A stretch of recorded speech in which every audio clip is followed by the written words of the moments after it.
Hello everyone, welcome to brain train coaching institution. আমি প্রণয়, আর আজ আমরা দেখব মোশনের চ্যাপ্টারের ইউনিফর্ম সার্কুলার মোশন সম্বন্ধে। ওকে, ইউনিফর্ম সার্কুলার মোশন খুব একটা বেশি টাফ কিছু না, যেটা তোমরা বুঝতে পারবে না এমন ধরনের না, খুবই ইজি। আচ্ছা চলো তাহলে শুরু করা যাক। দেখো, আমি ফার্স্টেই লিখেছি সার্কুলার মোশন কাকে বলে। when a body moves in a circle it is called circular motion। মানে সার্কুলার মোশন মানে যখন একটা বডি সার্কেলে, কোনো একটা সার্কেলে ঘোরে, মানে একটা গোল বৃত্তাকার পথে ঘুরছে, তখন সেই মোশনটাকে আমরা সার্কুলার মোশন বলি।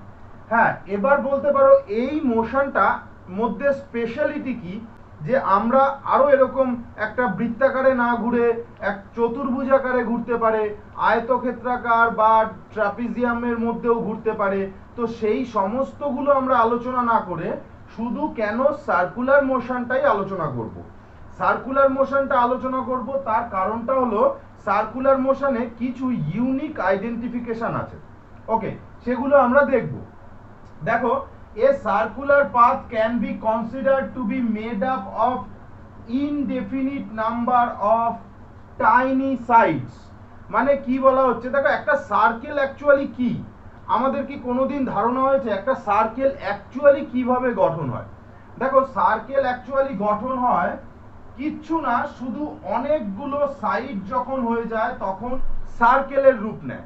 যেমন ধরো, এটা একটা স্কোয়ার রয়েছে, এর মধ্যে চারখানা সাইড রয়েছে। ওকে, এইখানেই যদি আমি এই স্কোয়ারটাকে চারটে সাইড না করে এই স্কোয়ারটার সাইড সংখ্যা বাড়িয়ে দিই, দেখো তাহলে এইটাই অনেকটা বৃত্তের রূপ নেবে, অনেকটা।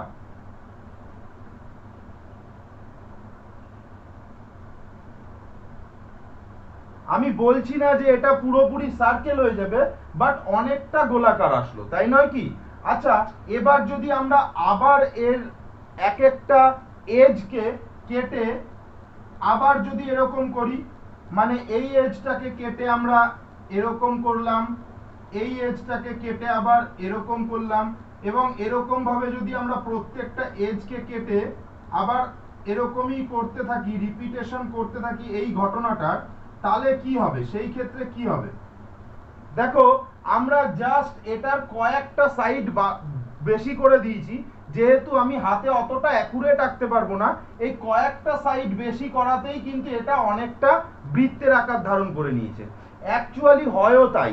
একটা বৃত্ত, একটা সার্কেল মানে হলো আর কিছুই না, এর মধ্যে প্রচুর পরিমাণে সাইডস আছে।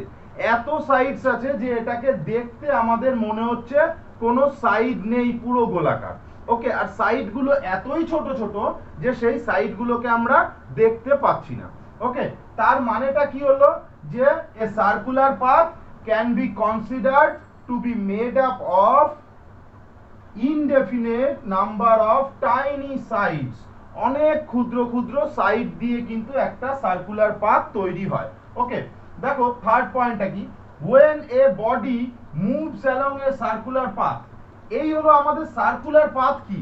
এবার দেখো, কোনো একটা বডি যদি এই সার্কুলার পাথের চারপাশ দিয়ে ঘোরে, যেমন ধরো আর্থ সানের চারপাশ দিয়ে যেরকম করে ঘুরছে, সেরকম করে যদি কোনো একটা অবজেক্ট একটা সার্কেলে ঘুরতে থাকে ইন এ ইউনিফর্ম স্পিড, একটা ইউনিফর্ম স্পিডে, মানে তার স্পিড না কমছে না বাড়ছে। দেখো, তার স্পিড আমি যদি বলি 30 কিলোমিটার পার আওয়ার, এটাই ফিক্স। 1 আওয়ারে 30 কিলোমিটার, এটাই ফিক্স। তার স্পিড না কমবে না বাড়বে, এই ফিক্সড স্পিডে সেই অবজেক্টটা ওই গোলাকার পাথে ঘুরে যাচ্ছে। ওকে, যদি এরকম হয়, velocity of the body will not constant, সেই বডিটার ভেলোসিটি কনস্ট্যান্ট হবে না। দেখো, স্পিড আর ভেলোসিটির মধ্যে পার্থক্য আমরা কি দেখেছি? স্পিড আর ভেলোসিটি কিন্তু একই জিনিস, দুটো সেম জিনিস, শুধু স্পিডের মধ্যে কোনো ডাইরেকশন থাকে না, যেখানে ভেলোসিটির মধ্যে কিন্তু ডাইরেকশন থাকে। মানে আমরা বলতে পারি যে velocity is a speed with direction. একটা ডাইরেকশন যুক্ত স্পিডকেই আমরা ভেলোসিটি বলি। তাহলে এই রকম জায়গায় স্পিড যখন ইউনিফর্ম থাকছে তাহলে ভেলোসিটি বারবার চেঞ্জ হচ্ছে কি করে? এখানে কি বলছে যে velocity of the body will not be constant. তার আগে বললো ইন এ ইউনিফর্ম স্পিড, মানে স্পিডটা ইউনিফর্ম থাকলেও ভেলোসিটি কিন্তু কনস্ট্যান্ট থাকবে না। এটা কি করে সম্ভব হচ্ছে? দেখো ভেলোসিটি মানে শুধু ম্যাগনিটিউড না, তার সাথে কিন্তু তার ডিরেকশনটাও দেখতে হবে, কারণ এটা একটা ভেক্টর কোয়ান্টিটি আর ভেক্টর কোয়ান্টিটির ডিরেকশনটা ম্যাটার করে। ওকে, তাহলে দেখো এই সার্কেলটার চারপাশ দিয়ে যদি কোনো একটা অবজেক্ট বারবার করে ঘোরে, এই অবজেক্টটার যদিও বা স্পিড থাকে 30 kilometre per hour constant speed, তা সত্ত্বেও এ কিন্তু বারবার এর ডিরেকশন চেঞ্জ করবে। একবার এই ডিরেকশনে যাচ্ছে, তো যখন আবার এখান দিয়ে যাচ্ছে তখন আবার এই ডিরেকশনে যাচ্ছে, আবার এই সময় এই ডিরেকশনে যাচ্ছে, আবার এই সময় এই ডিরেকশনে যাচ্ছে এবং এই সময় এই ডিরেকশনে যাচ্ছে। ওকে, দেখো এখানে অবজেক্টটার কিন্তু স্পিড এক থাকলেও ডিরেকশন প্রতিনিয়ত চেঞ্জ হতে থাকছে, যার জন্য কিন্তু ভেলোসিটিটা কখনো কনস্ট্যান্ট থাকবে না, ভেলোসিটি চেঞ্জ হতেই থাকবে প্রত্যেক মুহূর্তে। ওকে, এইবার দেখে নেওয়া যাক ইউনিফর্ম সার্কুলার মোশনের অ্যাকচুয়াল ডেফিনেশনটা কি। দেখো when a body moves in a circular path, যখন কোনো একটা বডি একটা সার্কুলার পাথে মুভ করছে উইথ ইউনিফর্ম স্পিড, কোন একটা ইউনিফর্ম স্পিডে, দ্য মোশন ইজ কল্ড কি? Uniform circular motion. তাহলে আমরা এই মোশনটাকে কি বলবো? Uniform circular motion. আশা করি তোমরা এইটুকু বুঝতে পেরেছো যে সার্কুলার মোশন, সার্কুলার পথে ট্রাভেল করাটাকে আমরা সার্কুলার মোশন বলবো। আর কেন একটা সার্কেল কিভাবে গঠিত হয়? প্রচুর পরিমাণে ক্ষুদ্র ক্ষুদ্র সাইডস দিয়ে একটা সার্কেল গঠিত হয়, আর এই সার্কেলের মধ্যে দিয়ে যদি কোনো অবজেক্ট ইউনিফর্ম স্পিডে ট্রাভেল করে, তারপরেও কিন্তু আমরা বলতে পারবো না যে এই অবজেক্টটার ভেলোসিটি কনস্ট্যান্ট থাকবে, কারণ বারবার এর ডিরেকশন চেঞ্জ হওয়াতে ভেলোসিটি কিন্তু প্রতিনিয়ত চেঞ্জ হতে থাকবে। এবং যখন কোনো অবজেক্ট একটা বৃত্তাকার পথে ইউনিফর্ম স্পিডে ট্রাভেল করবে, সেটাকে আমরা বলবো ইউনিফর্ম সার্কুলার মোশন। দেখো ইউনিফর্ম সার্কুলার মোশন, ইউনিফর্ম মানে একই স্পিড থাকা, মানে একই রকম থেকে যাওয়া, সার্কুলার মানে গোলাকার, মোশন মানে তোমরা জানো। তাহলে ইউনিফর্ম সার্কুলার মোশন হলো এই জিনিসটা। ওকে, এইবার এই ইউনিফর্ম সার্কুলার মোশনের মধ্যে মেন যে ইম্পর্টেন্ট জিনিস সেটা হলো সেন্ট্রিপিটাল ফোর্স এবং সেন্ট্রিফুগাল ফোর্স। আচ্ছা, এবার দেখে নেওয়া যাক সেন্ট্রিপিটাল ফোর্স আর সেন্ট্রিফুগাল ফোর্স কাদেরকে বলে এবং তার সম্বন্ধে আরো কিছু তথ্য। ওকে, দেখো তোমরা ছোটবেলায় অনেকেই কোনো বস্তুর মধ্যে দড়ি বেঁধে সেই বস্তুটাকে এরকম করে গোল গোল করে ঘুরিয়ে খেলে থাকবে। ওকে, দেখো যখন আমরা কোনো একটা বস্তুর মধ্যে দড়ি বেঁধে বস্তুটাকে এরকম গোল গোল করে ঘোরাতে থাকি, তখন তোমরা আশা করি নিজেদের হাতেই একটা টান অনুভব করে থাকবে। বা তোমরা যদি এরকম করো যে বস্তুটিকে গোল গোল করে ঘোরানোর সময় হঠাৎ করে হাতটা থেকে ছেড়ে দাও বস্তুটিকে, তাহলে তোমরা দেখবে যে বস্তুটা কিন্তু বাইরের দিকে ছুটে চলে যাবে।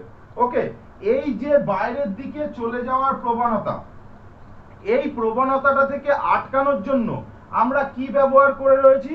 আমরা কিন্তু এই দড়িটাকে আমরা নিজেদের একটা ফোর্স দিয়ে, মানে নিজেদের হাতে একটা ফোর্স প্রয়োগ করে এই দড়িটাকে আটকে ধরে রেখেছি, আর এই দড়িটা শক্ত করে ওই বস্তুটাকে আটকে রেখেছে যাতে এটা বাইরের দিকে না চলে যায়। যখনই কোনো বস্তু গোলাকার পথে এরম করে ঘুরতে থাকে, তখনই তার মধ্যে একটা ফোর্সের সৃষ্টি হয়।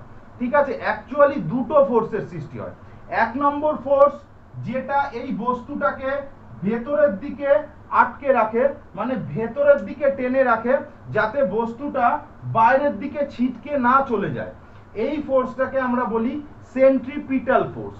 আচ্ছা, আর আরেকটা ফোর্স হলো যে এই বস্তুটা বাইরের দিকে চলে যেতে চায়, অ্যাকচুয়ালি এটাকে আমরা ফোর্স বলবো না, এটা হলো এই অ্যাকশনের রিঅ্যাকশন বলতে পারো, আর এটাকে আমরা বলবো সেন্ট্রিফুগাল ফোর্স। ওকে, সেন্ট্রিপিটাল ফোর্স মানে কি? Centre seeking. দেখো সেন্ট্রি মানে সেন্টার, পিটাল মানে সিকিং, সেন্টার সিকিং ফোর্স, মানে এমন একটা ফোর্স যেটা সেন্টারের দিকে আসতে চায়। ওকে, যেমন ধরো এই ক্ষেত্রে এই দড়িটা কিন্তু সেন্ট্রিপিটাল ফোর্সের কাজ করছে।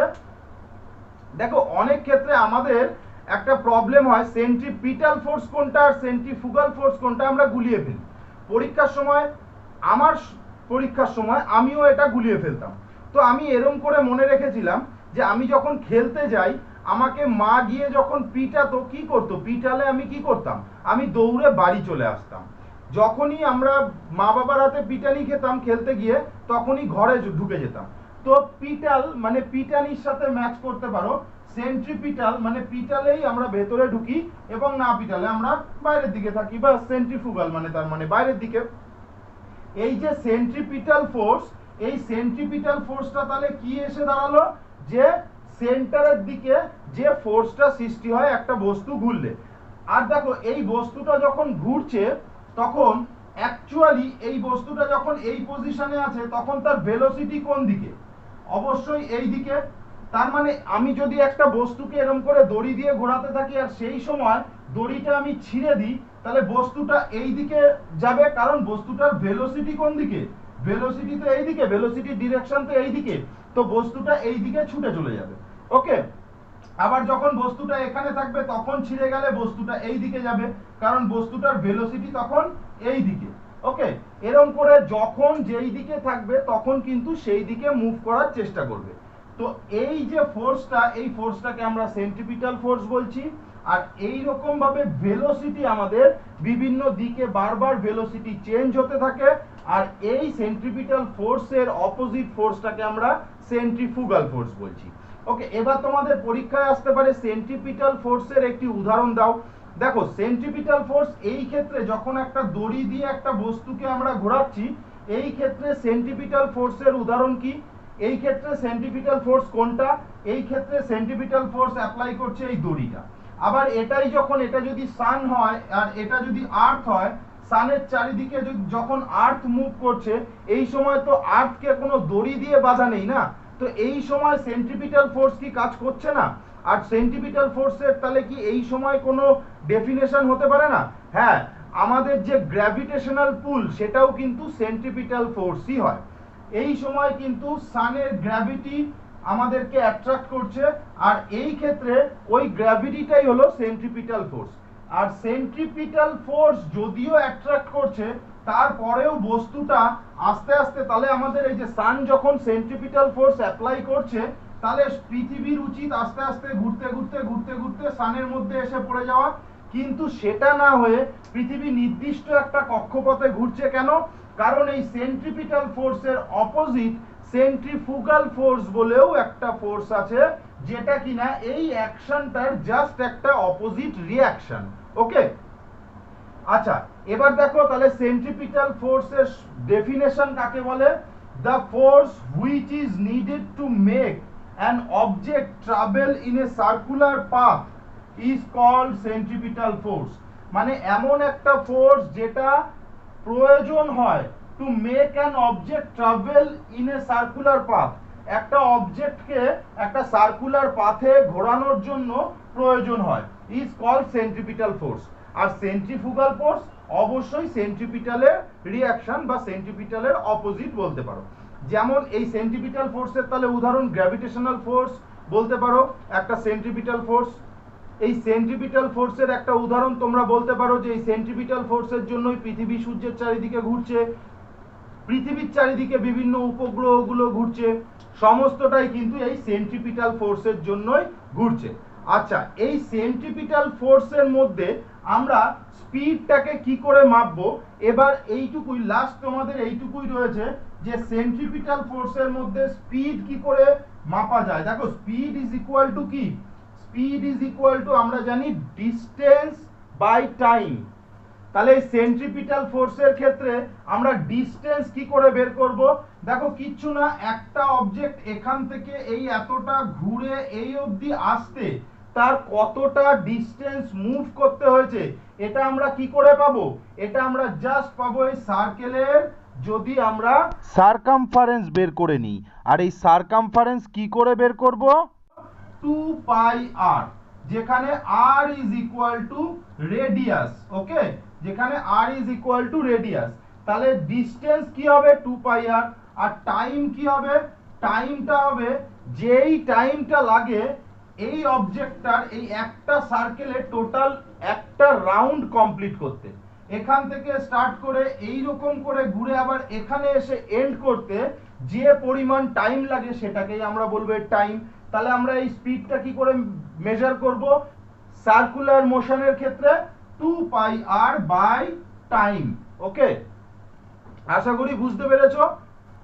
যদি আমার ভিডিওটি ভালো লেগে থাকে তাহলে অবশ্যই লাইক, শেয়ার এবং সাবস্ক্রাইব করবে, আর যদি ভালো না লেগে থাকে বা যদি কোনো কমপ্লেন থেকে থাকে তাহলে অবশ্যই নিচে কমেন্ট বক্সে আমাকে জানাতে পারো। Thank you for watching my video.